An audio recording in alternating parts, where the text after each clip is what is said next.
BX1 +. L'édito Fabrice Grosfilet.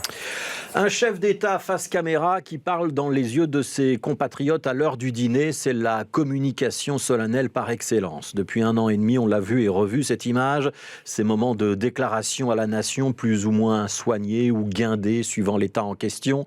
Boris Johnson debout derrière un pupitre avec 2 drapeaux britanniques derrière lui. Angela Merkel dans le même genre de posture, debout elle aussi, mais avec des drapeaux allemands.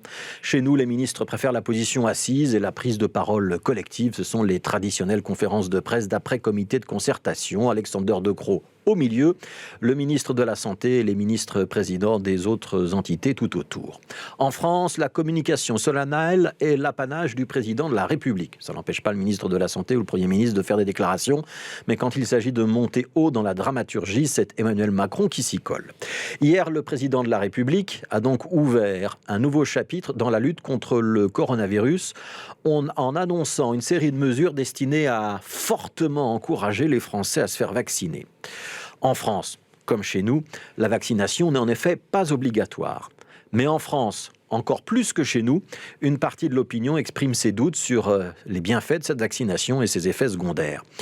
Et le fait que même Didier Raoult se dise désormais en faveur de cette vaccination et demande avec insistance aux professionnels de la santé d'y passer, n'y change rien. Il y a une combinaison de l'esprit complotiste, du mouvement anti-vax et de la défiance vis-à-vis des autorités qui, tout mélangé, sert de carburant à une sorte de propagande anti-vaccin qui s'exprime notamment au travers des réseaux sociaux.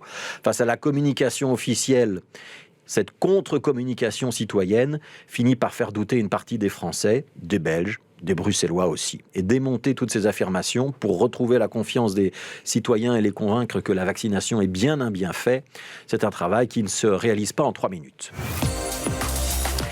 Alors, faute d'y arriver par la persuasion, Emmanuel Macron est monté d'un cran avec ce qu'on pourrait appeler une exigence ou une injonction vaccinale. Ce n'est pas encore l'obligation vaccinale, mais on s'en rapproche petit à petit. L'obligation, elle sera quand même là pour le personnel des soins de santé, que ce soit du personnel médical ou des employés administratifs ou logistiques. Tous ceux qui travaillent dans les hôpitaux, dans les maisons de retraite ou au domicile des personnes âgées devront être vaccinés avant la mi-septembre. Et dans le cas contraire, ce personnel perdra son salaire. La France n'est pas la première à mettre en place ce genre de dispositif. Le Royaume-Uni et l'Italie ont adopté des dispositions semblables.